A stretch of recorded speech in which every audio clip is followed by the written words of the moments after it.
মিশর, লেবানন ও জর্ডানে মুসলিম ব্রাদারহুডের বিভিন্ন শাখাকে আনুষ্ঠানিকভাবে সন্ত্রাসী সংগঠন হিসেবে তালিকাভুক্ত করেছে যুক্তরাষ্ট্র। ইসরায়েলের বিরোধী শক্তিগুলোর বিরুদ্ধে বিশ্বজুড়ে চাপ বাড়ানোর অংশ হিসেবেই এই পদক্ষেপ নেওয়া হয়েছে। স্থানীয় সময় মঙ্গলবার এই সিদ্ধান্ত নেওয়া হয়। এর কয়েক সপ্তাহ আগেই প্রেসিডেন্ট ডোনাল্ড ট্রাম্প এক নির্বাহী আদেশে এসব সংগঠনকে কালো তালিকাভুক্ত করার প্রক্রিয়া শুরু করার নির্দেশ দিয়েছিলেন। যুক্তরাষ্ট্রের ট্রেজারি বিভাগ জর্ডান ও মিশরের মুসলিম ব্রাদারহুডকে বিশেষভাবে চিহ্নিত বৈশ্বিক সন্ত্রাসী হিসেবে ঘোষণা করেছে। অন্যদিকে পররাষ্ট্র দপ্তর লেবাননের সংগঠনটিকে আরও কঠোর ফরেন টেরোরিস্ট অর্গানাইজেশন তালিকায় যুক্ত করেছে।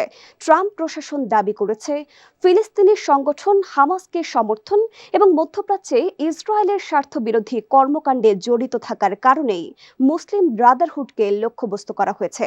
ট্রেজারি বিভাগের এক বিবৃতিতে বলা হয়, মুসলিম ব্রাদারহুডের বিভিন্ন শাখা নিজেদের বৈধ নাগরিক সংগঠন হিসেবে উপস্থাপন করলেও আড়ালে তারা হামাসের মতো সন্ত্রাসী গোষ্ঠীগুলোকে স্পষ্টভাবে ও উৎসাহের সঙ্গে সমর্থন করে।